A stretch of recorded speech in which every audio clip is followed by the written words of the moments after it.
Wednesday. Sunshine, lower 90s on Thursday. We've been close to 90 this afternoon. It's been to 89, and that's where we find ourselves right now, 89 degrees at KBNU. Hey, if your clothes dryer isn't drying, it might be the dryer vent. Don't buy new. Call the Duct Hunter. They'll come clean it out for you at 435-770-4813. This is David from Roof Rescue. This past winter in Cache Valley was the worst in recent memory, reminding us of the sheer power of Mother Nature. Snow, ice dams, and record-low temperatures left behind a trail of leaks, broken gutters, and damaged roofs. Let's get those issues inspected and addressed so that when next winter comes around, you can focus your attention on your family, the holidays, and winter activities instead of leaks, drips, and ice dams. Call today for your complimentary inspection at 435-999-4268 or visit us at roofrescueusa.com. Roof Rescue, providing watertight peace of mind. KBNU News Time is 4:06. A few years ago, Hyde Park decided that the City Celebration wasn't much of a name, so they had a Name the Celebration contest. According to the Hyde Park website, this garnered 99 entries, and several names kept popping up. One of those was Hometown Days.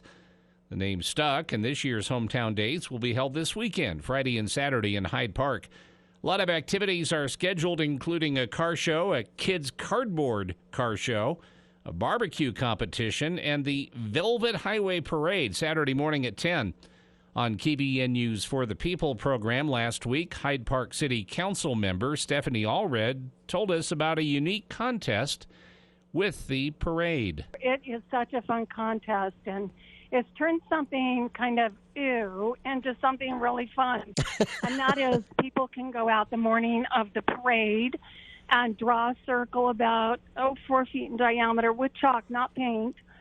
And if a horse drops a road apple in your circle, you may win a big prize from Plant Petal or Floral. The parade route starts at 400 East and Center and goes west. It will turn north on 100 West and go to 450 North.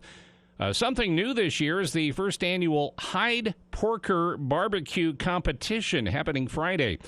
Allred said it's open to the first 15 people who think they just might have the best pork ribs in the valley. It's easy to enter at a special email address, hydeporker@gmail.com. Prizes for the winners include a Camp Chef pellet grill and Blackstone 22-inch griddle. And we've got aprons with our Hyde Porker logo on there for every entrant. And then, of course, we've got some trophies with little piggies on top. So they'll be very coveted. Also, during the Hometown Days celebration, there will be food trucks, including Green Canyon High School, selling hamburgers and hot dogs to help fund their activities. And Saturday night wraps up with fireworks and dancing after the fireworks.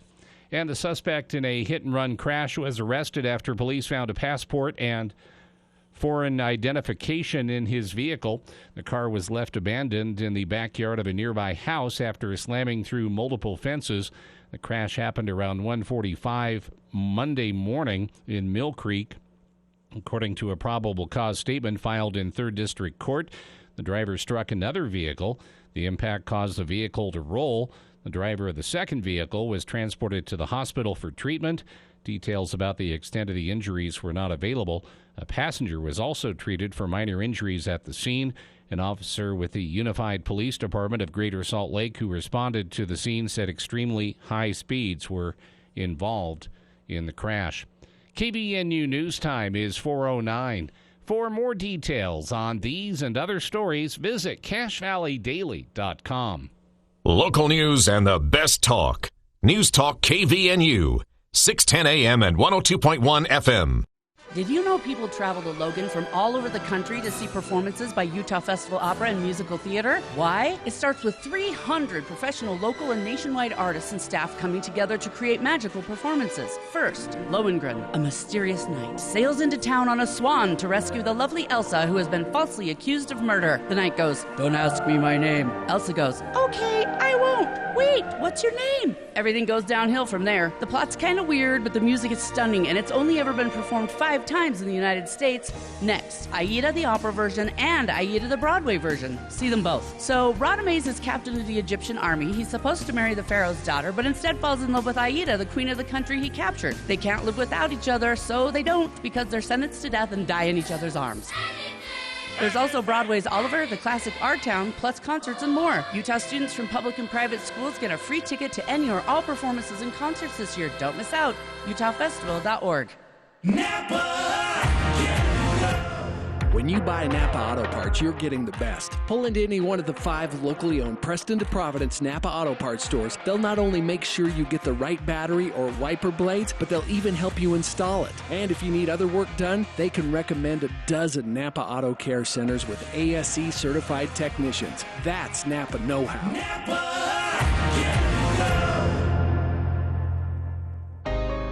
When times get dark, we can't see the help that's all around us.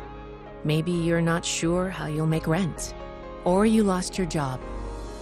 When you don't know where to turn, let 211 be your guiding light. Our guides are ready to connect you with the help you need. 211, how can I help you? Call or visit 211.org. 211. Get connected. Get help. A message from United Way and the Ad Council. To protect her home and family in a disaster, Karen was willing to wade through water, mud, and insurance paperwork. Yeah, I can do this.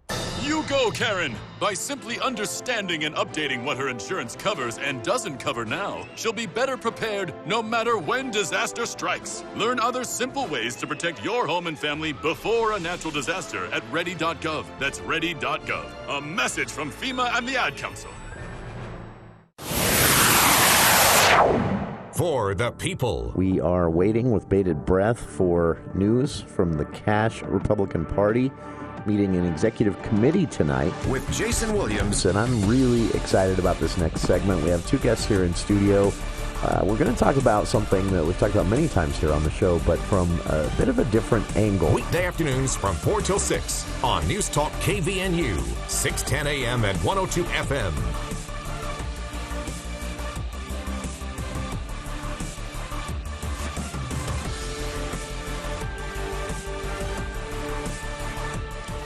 Welcome to KVN News for the people.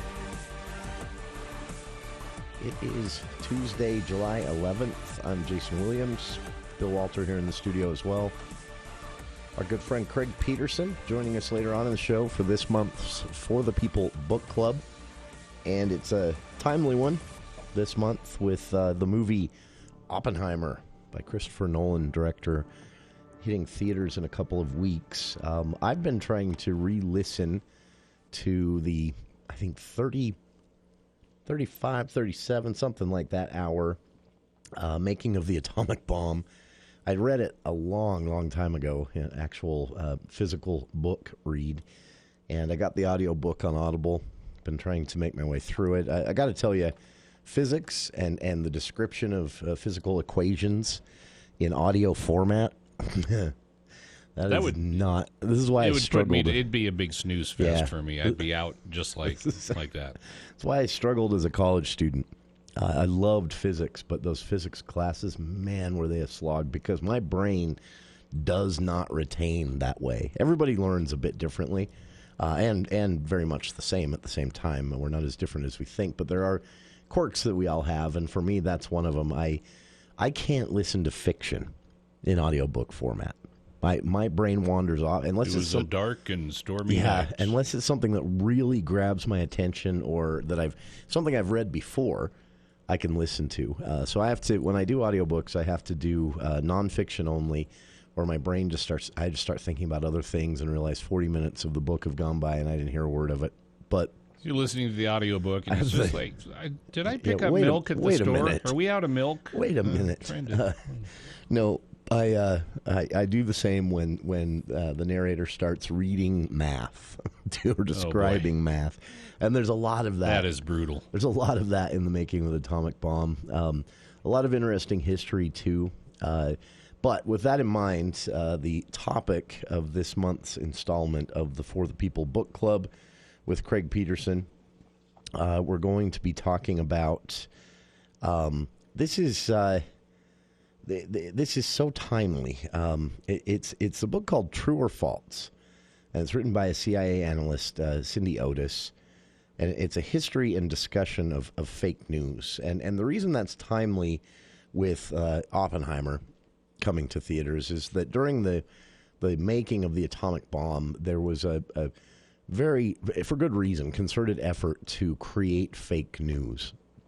And in order to, what was at stake here was Germany, because they were working on it too. But what was at stake here, literally, was the enemy, as it were, in World War II, getting it first.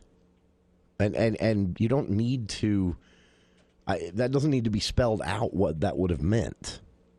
What it would have meant is what happened when we dropped the bombs in Hiroshima. It would have happened here, likely, or perhaps somewhere in Europe, just out of the ease of getting there. But I'm guessing that the target would have been the United States, because it would have sent the biggest message. And also have protected Germany the most from potential fallout of, remember, no one really knew for sure what was going to happen when this thing went off.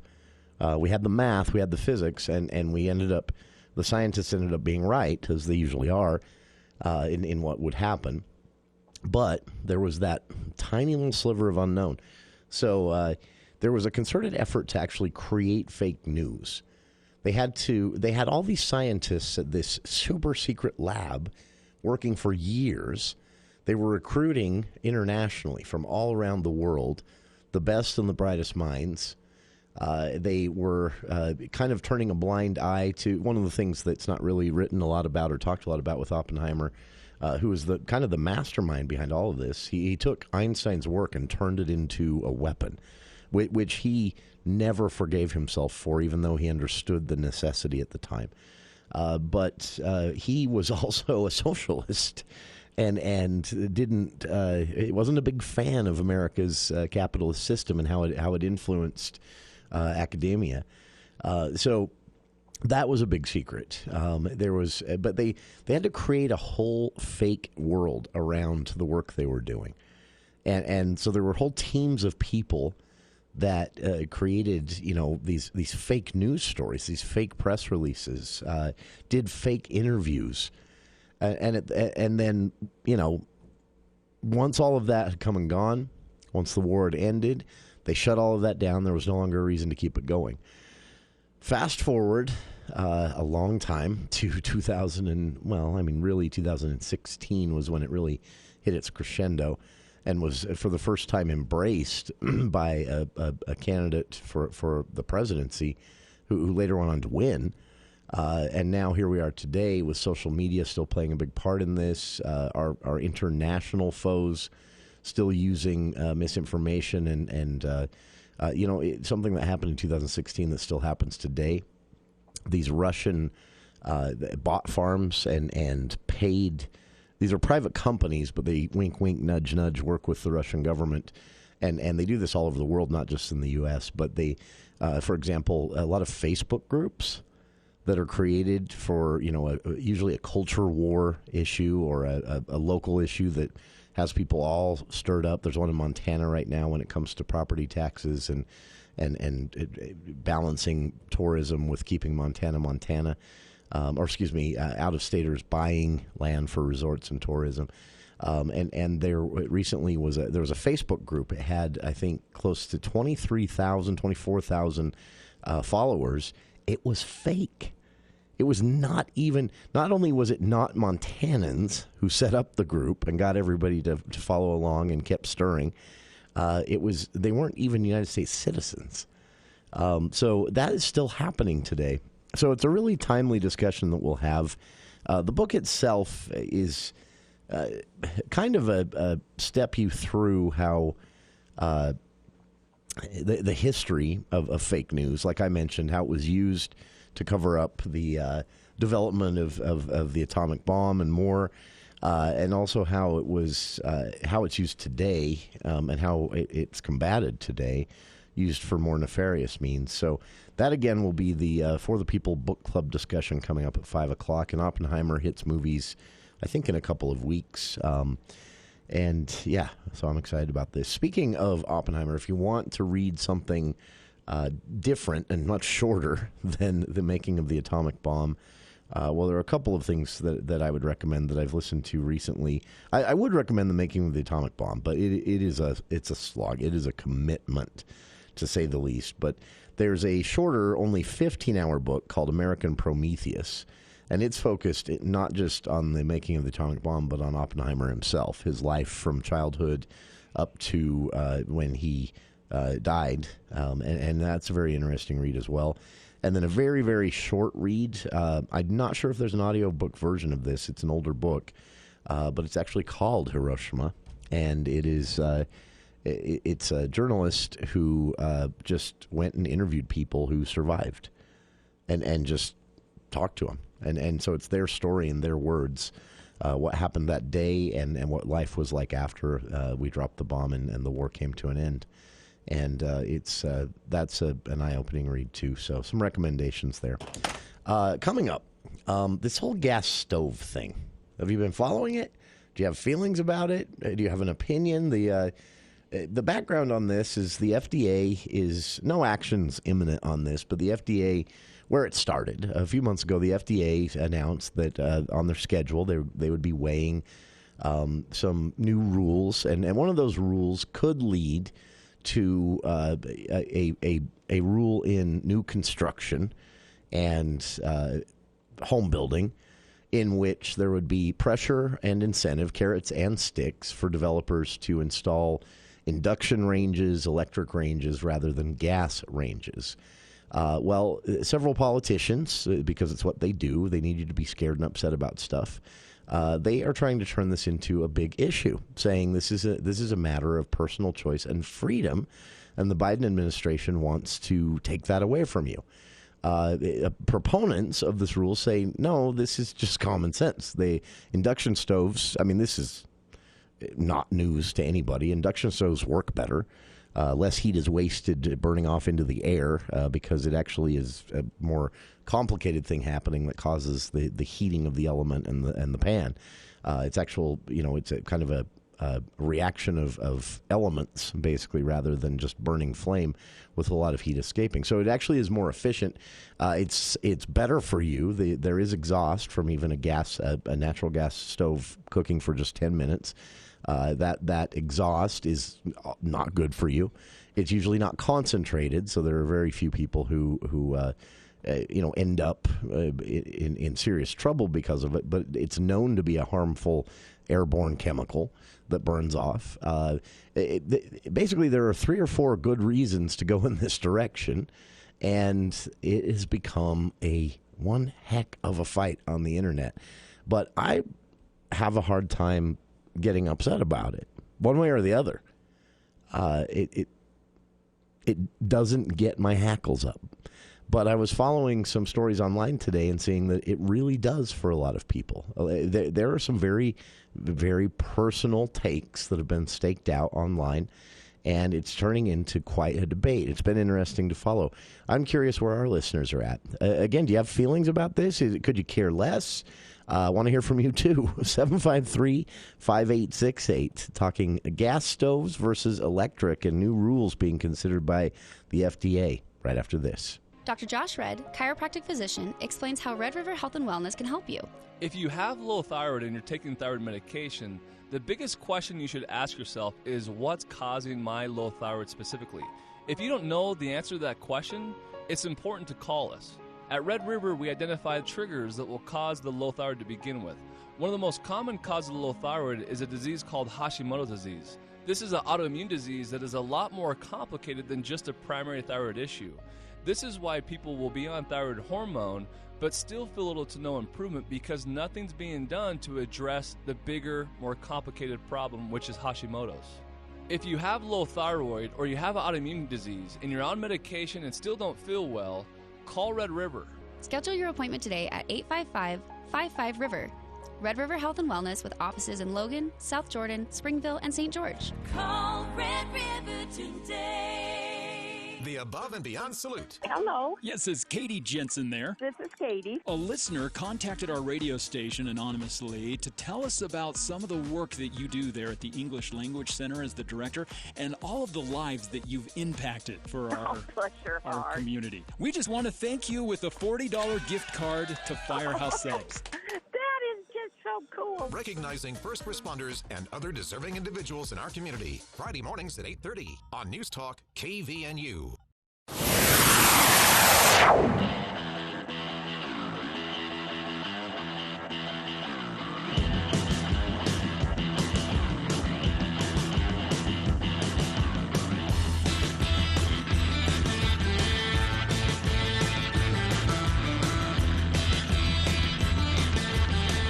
Welcome back to KVNU's For the People. Asking listeners to weigh in here on the apparent great gas stove debate. I'm a little behind on this. Apparently it's been raging, especially on Facebook, in Facebook groups at least, for months now. But what's behind it is there is an argument in favor of banning gas hookups for new houses, and there's pressure basically on the FDA to go in this direction. There are a lot of different reasons for this. This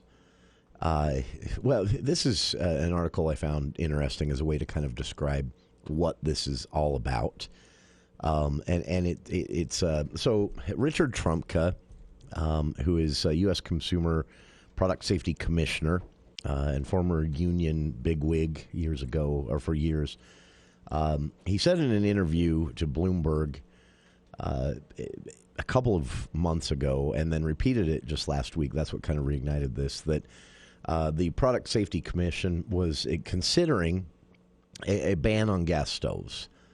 And the reason for this is there are known health concerns with gas stoves. 12% of asthma in children they think is attributable to gas range stove usage, the burn-off chemicals in the air.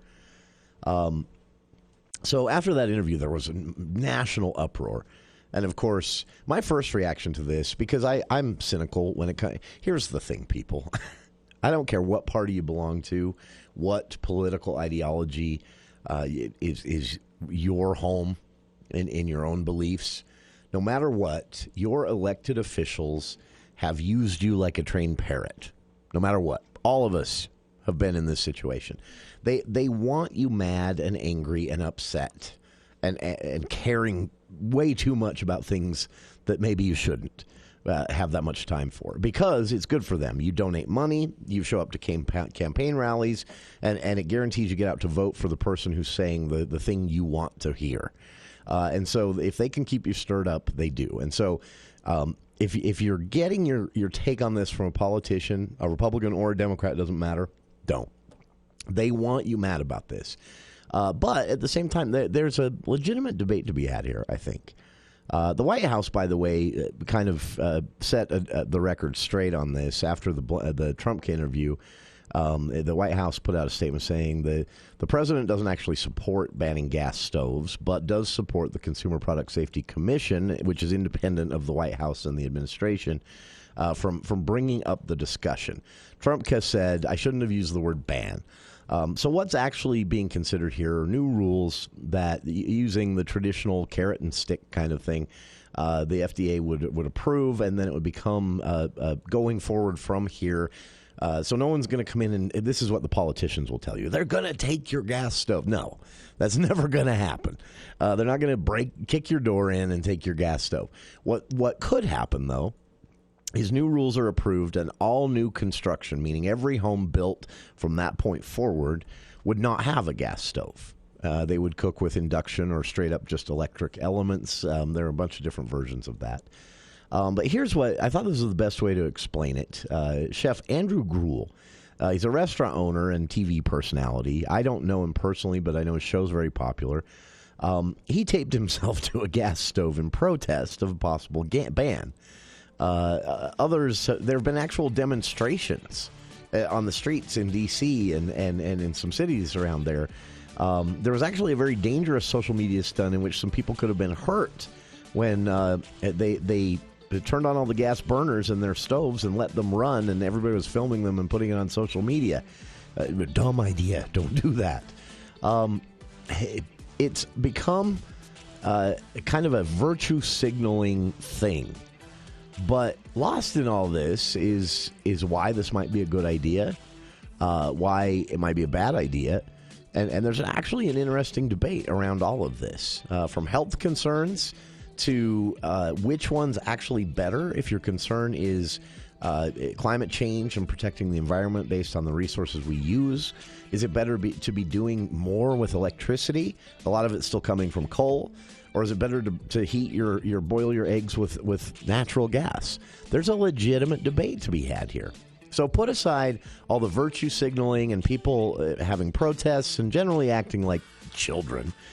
And we're going to talk about the actual evidence behind both sides of this argument. And I'm curious if our listeners have staked out an opinion on this already. If you have, I'd love to hear from you. Even if your opinion is, I don't care, give us a call. 753-5868. Now a look at the news with KVNU's Bill Walter.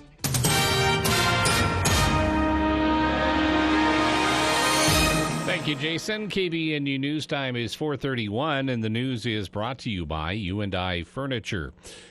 The Utah Supreme Court is weighing arguments on whether a lower court can evaluate if the Republican-majority State House violated the state constitution in drawing new congressional districts 2 years ago.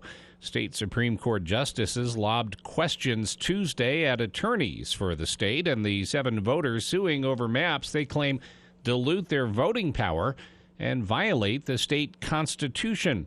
The case is the latest state-based challenge to partisan gerrymandering and comes weeks after a high-profile U.S. Supreme Court ruling denied the North Carolina legislature nearly absolute power in drawing political maps in the state. Anti-hunger advocates are closely watching negotiations over the 2023 Farm Bill. Every 5 years, Congress considers this large piece of legislation, but it doesn't just impact agriculture.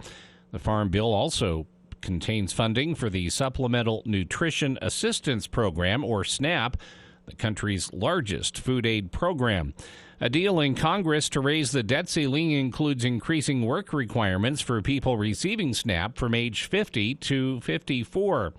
Don Pierce with the Idaho Hunger Relief Task Force says people will struggle to meet those requirements for many reasons, including physical and medical issues. They have to work X amount of hours a week. If they have to do a certain amount of job searches a week, they're not going to receive their benefit, and that's how it makes them hungrier when they raise the work requirements. About 750,000 Americans are at risk of losing food benefits under this potential change, including 2,000 Idahoans, according to the Center on Budget and Policy Priorities. Lawmakers are scheduled to start debating the Farm Bill in September. Residents are surprised and concerned after an anonymous letter threatening to poison cats was circulated in Sandy. The letter warned cat owners in a portion of Sandy City to keep their pets indoors, stating the author's intentions to set out poisoned food and traps in an effort to protect bird life. The letter seemed to be motivated by frustration with local cats, accusing them of creating nuisances such as defecating in yards and killing birds. The author, claiming to be an animal lover who favors birds over cats, believes this drastic action is necessary.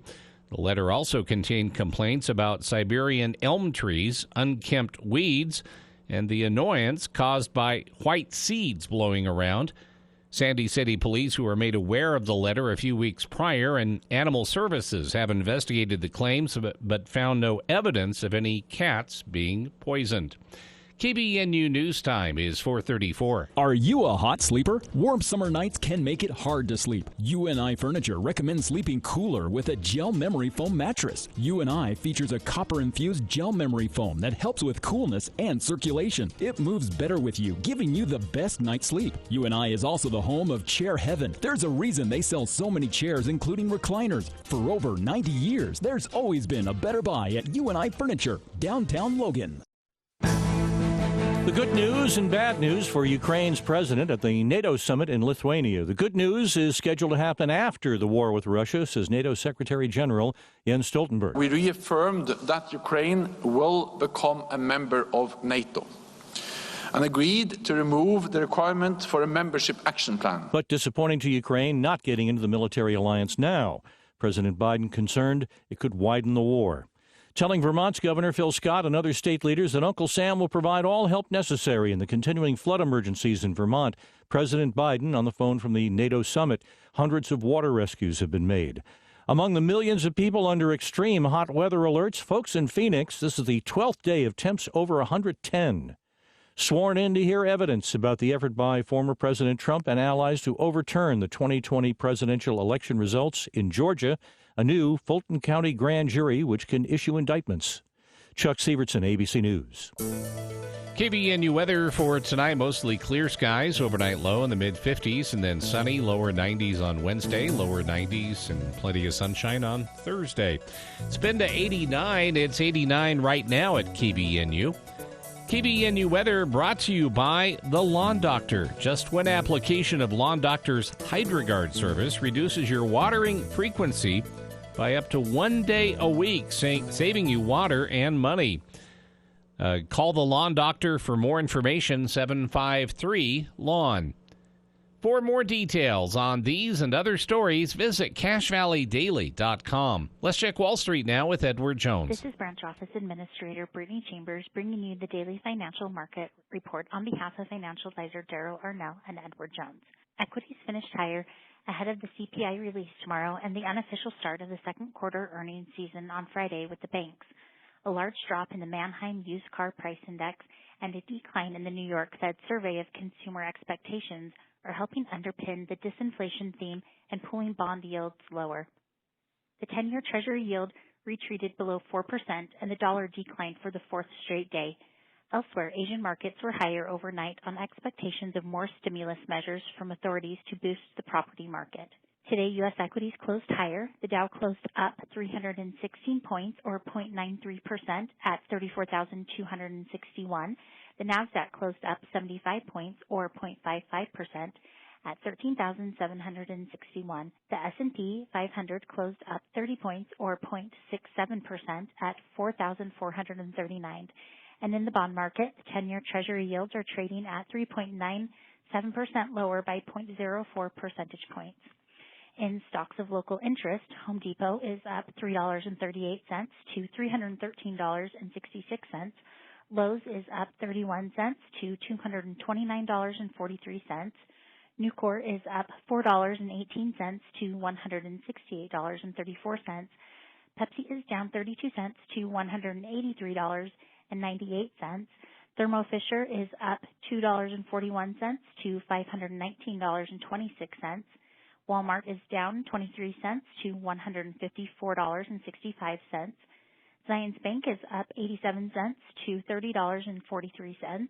And Northrop Grumman is up $8.16 to $460.75. In commodity markets, the price of crude oil was up $1.91 or 2.62% at $74.90, and the spot price of gold was up $6.30 or 0.33% to $1,937.30.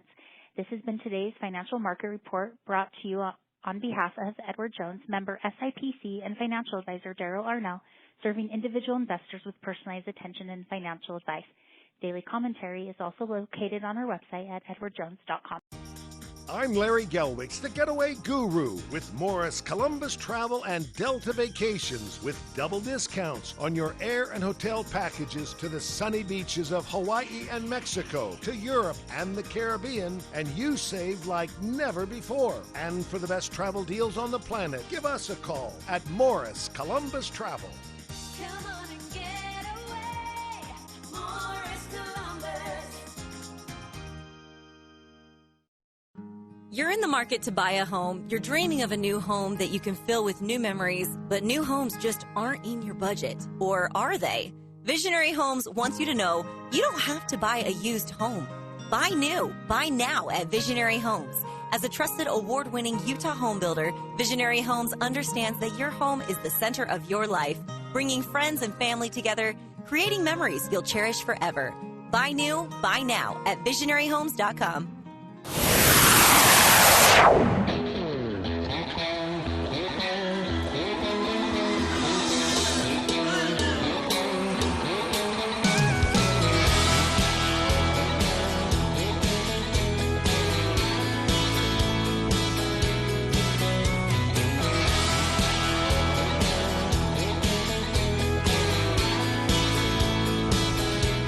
Welcome back to KVNU's For the People.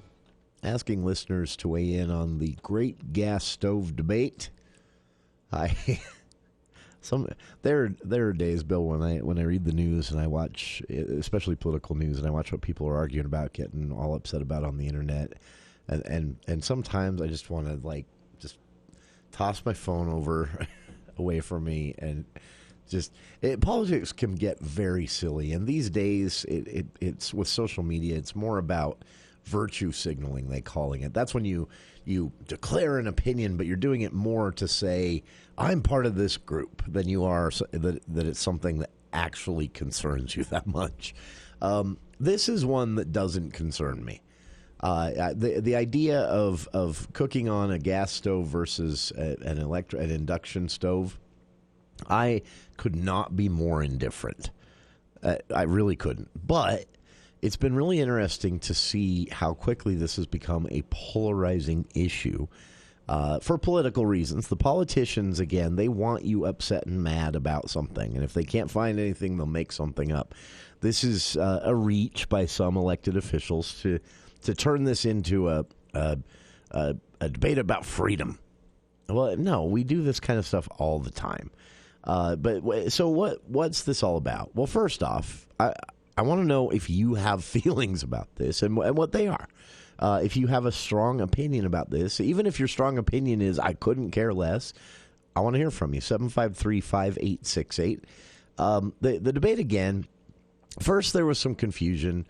A member of the Consumer Product Safety Commission does an interview with Bloomberg, and they said, we're gonna ban gas stoves. And that was an incorrect way to say it. They clarified later. Well, first off, the White House clarified to say first things first. The Consumer Product Safety Commission is independent of the White House. We don't call the shots for them. Second off, they're not considering a ban on gas stoves. They're considering a ban on new construction gas stoves, meaning no new houses would be built with a gas hookup for a stove. It's become an overheated debate. Get it? That's pretty good. There's sound arguments on both sides. There are actual health concerns. So there's a planetary concern. Concerns for the Earth's climate. The gas stoves are contributing chemicals to the atmosphere, which only make the warming of the planet worse. We know that. That's basic science. On a scale big enough to make a huge difference, considering the number of gas stoves, definitely possible. I would say definitely the case. The only thing really countering that is the gas stoves are usually on for a short period of time. So we'll leave that one where it is. Health-wise, though, for you, the home dweller with the gas stove, there are a lot of reasons to consider dumping the gas stove, or why it shouldn't upset you if they don't put them in new houses going forward. They emit By burning natural gas, they emit chemicals into the air, which can worsen or even cause asthma, especially in children, permanently. It can also cause irritation of throat, eyes, and can also be harmful to pets. This is not new. Everyone's known this. Gas stoves are a leading indoor source of nitrogen dioxide. And it can basically cause and definitely worsen respiratory illnesses. So we know it's not good for you to breathe. Proper ventilation will take care of this, but then you're just dumping it more directly into the air. And again, it does contribute to the overall greenhouse gas effect that is warming the planet, leading to climate change. So there are a lot of reasons there. Here's the one that most people are going to care about, though. Gas stoves are 30% efficient. Induction stoves, well, I'll put it this way. When you use a gas stove, you're basically burning 70 cents of every dollar for no reason. Every dollar that it costs you, which is not a lot. I mean, if you were to calculate your natural gas bill and separate what's going to your furnace and anything else, your water heater, if you have a gas water heater, versus your stove, you're going to see the stove is probably the least of the contributors. But still, when you do use your gas stove, you are wasting 70 cents of every dollar compared to using an electric stove, an induction stove. And that's simply because an induction stove is nearly 90% efficient. Meaning every bit of energy that goes into that element that the pan comes into contact with is going to heat the food you're cooking, as opposed to a flame in which only 30% of that energy is actually turning into heat applied to the food. So that reason alone is a good reason to switch. Now, if you like to cook with a wok, and I know everybody does every night, right? This has been the funniest part of the debate. I actually saw on Facebook grown adults talking about this, saying, I'll never switch because you can't cook with a wok. And then someone said, how often do you do that? Well, once or twice a year. Like, it's a big deal in their life, I guess. You'll probably live, you know? But here's the thing. You can actually cook with the wok. Now, in the culinary world, where things get a little more elite, there's more of a split of opinion on this, or is also a split of opinion on this, but it's more of a stylistic split. These chefs, so I've linked to the story. CNN interviewed a bunch of chefs and said, you cook food a lot. What would you prefer? Well, one chef, in a publicity stunt, chained himself to the gas stove and said, over my dead body. But it turns out that's because he likes to cook with a certain... He learned to cook on a gas stove, and cooking on an induction stove is a whole different experience. And he thinks that, especially in commercial kitchens, gas is always better. But that's just his opinion. Other chefs said, you know what, they're basically the same. Again, and one chef even said the wok thing is total hooey. He said you can still cook with a wok. If you have a quality wok, an induction stove will still work, because the way a wok works, if you're not familiar, the center of the pan gets really, really hot, and the sides not so hot. It basically concentrates the heat in one area. Yeah, it pulls the heat down, and then you flip and shake and all that, and it allows you to keep the stuff you want cooked the most in the middle, and that you can still do that on an induction stove. You just have to have a high-quality wok to do it. So... It's really cookware. That was another question that came up in all of this with this interview with the chefs. What about cookware? Can you use the same pots and pans on gas and induction? Pure copper and aluminum pots and pans. Switching away from gas to an induction stovetop may require you to buy new cookware. So there's another thing that might factor into the mix. Again, only with pure copper and aluminum pots and pans. If you're going to switch to induction, those are not the greatest option. Most people I know don't have those. They're more expensive. But chances are the cookware you have in your house that you're already using on a gas stove going to work just fine on an induction stove. So again, this is something that shouldn't be a big deal. But it has become a big deal. And again, they're not banning gas stoves. They're not going to kick in your door and take your gas stove. That's something going around a lot, which is laughable. But what could happen, and this is not going to be inconsequential, but what could happen is a ban on new construction gas hookups for stoves, meaning every home built after that happens, say it happens in October, who knows when, it could be a year from now, but let's just say arbitrarily October, every house built going forward would be built with the kitchen area only for electric induction stoves. I don't see the big deal. I have a really hard time getting heated about this. I feel that the evidence supports moving away from gas for the health of the homeowners and their kids and their pets. But even that said, it doesn't seem like it's a huge health risk. I mean, it is a health risk. And if you have certain conditions, you may want to take this a little more seriously. If you already have respiratory issues and more, you may want to consider, moving to an induction stove regardless of what the FDA decides. Or what the Consumer Product Safety Commission decides, with the FDA backing them. What do you think? Does this upset you? Do you have an opinion about this? Have you already made the switch? Are you wedded to a gas stove or an induction stove? I would love to hear personal experiences on this. I'm not a chef. I boil water. I occasionally cook some hamburger.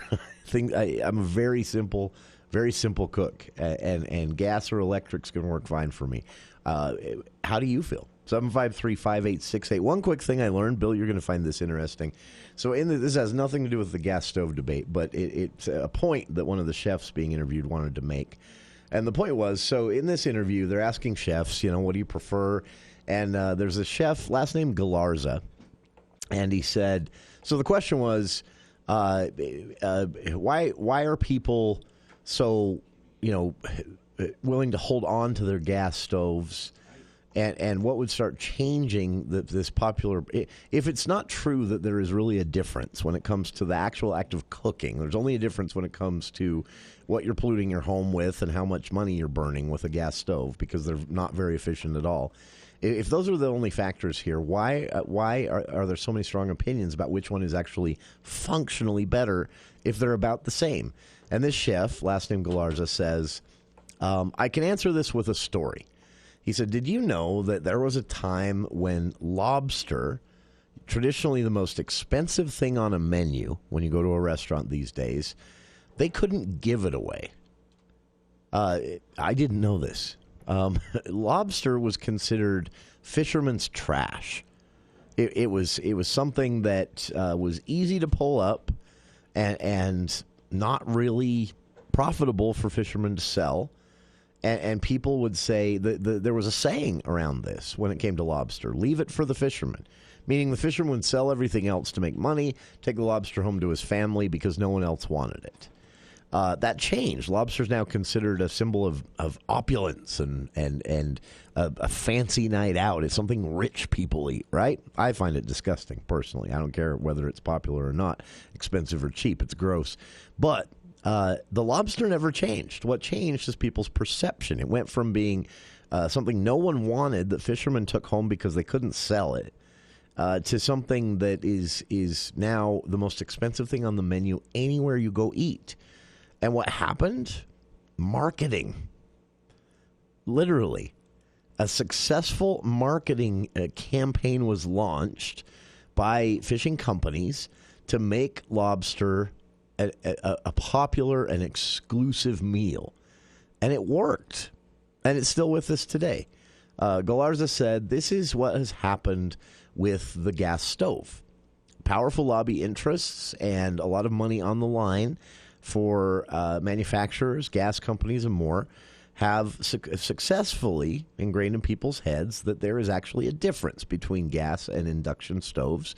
And when it comes to the way the average person is cooking and eating, there is not a bit of difference other than the induction stove will save you money and not pollute your home.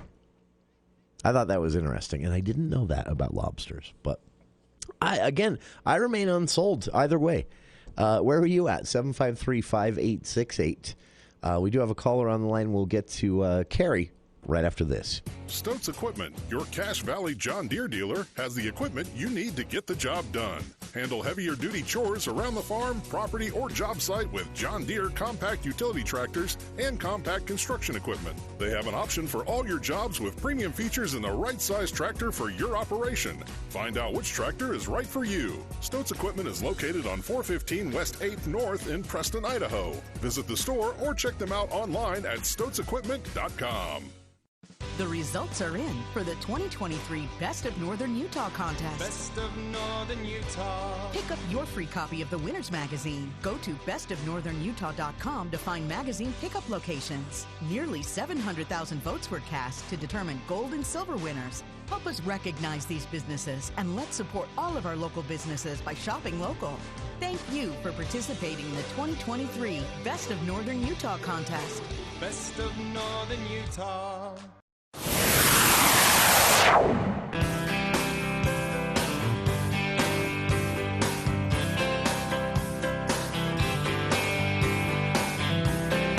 Welcome back to KVN News for the People. Some fun quips from listeners here. Oh, I just said this to Bill, and a listener just texted in. A coffee pot is technically an induction stove. Yeah, that's right. I mean, that's what we're talking about, electric teapot. Bill, you also pointed this out. I forgot to mention it. So just really quick recap. We got a caller on the line here. Really quick recap on this. Gas stoves pollute your home, waste money, 70 cents to the dollar you're wasting when it comes to how much heat's actually getting to the food. Electric stoves, they are, well, they're cheap, they're more efficient. They don't pollute. But Bill, you pointed this out, and this is also in the CNN article with chefs. If power goes out, they don't work. Gas stoves do. That's one trade-off that you'd be making there. There is an argument that gas stoves are more consistent heat, and some chefs argue that they will never cook on an electric stove. Also, chefs in the same interview I ran through here at CNN, I've linked to on our Facebook page, said there really isn't a difference. You do things slightly different. You use different cookware. You want to avoid coppers and aluminums on an induction stove. Other than that, no big deal. I'm completely on the fence here, asking our listeners where they're at. Carrie on the line. Carrie, your thoughts? First off, very interesting story on lobsters. So I'll remember that next time I see a lobster in a restaurant. Yeah, I had never ever alive, right? I had never heard that before. I had to Google it because it was a quote from a chef in this story. I had to Google it, and it is 100% true. It was considered trash 100 years ago. Wow, they really upsold the trash. That's for sure. I may lose you. I may drive through a dead spot, but. So I don't have any particular strong feelings on the subject. I'll throw out there. First question, as far as everything seems to be focusing around the stove and not the oven. I have limited experience, but there may be in the way that the oven cooks with gas versus electricity. From a beneficial standpoint with the gas. Again, I don't have enough direct knowledge on that to make any comment on that. As far as the cost difference between electricity and to heat your house with electricity than it is with gas, so it seems to me that there needs to be some sort of an adjustment for actually what the cost of the electricity is versus just saying one's 90% efficient, the other one's 30% efficient. So it seems that there needs to be some sort of an offsetting factor based on the actual cost of the energy. Sure. And the third question is tied to the pollution side of it. If the electricity is polluting and somewhere else, just not outside your house. So see, that for me, Carrie, is what I kind throw of out there again. That's what's missing. I think what you've pointed out there is kind of what's missing because, and I'm sorry, we're up against the ticking clock here, but you've pointed out something that is worth factoring in because, electric stove's more efficient. The oven thing, by the way, I did look into that. It depends on what you're cooking. It seems like a trade-off between electric and gas, but like certain baked goods actually cook better and faster and more thoroughly in electric than a flame or gas-based heat source for the oven. There are other things, though, like the gooey pastas that actually don't do as well. They tend to burn on the top and not on the bottom in electric stoves. That might be design, I don't know. But to answer that question, but you've brought up, I think, for me, what is really the most important part, and a great place to wrap things up on here. It is great if gas stoves do pollute, and without proper ventilation, it can be a serious thing, and they aren't efficient. But they do work when the power goes out, and as Carrie just pointed out here, that electricity is coming from somewhere. And so if you're doing this out of a concern for the environment, for climate change, you really need to find a way to quantify and calculate that. Because if switching to an electric stove is going to mean you're using more electricity, which, as Carrie also points out, is also going to cost you a bit more on that end. I mean, not much, but some. And then that electricity is all coming from a coal-fired power plant in your neighborhood or in your state. You've actually gone backwards as far as the planet goes. Great point, Carrie.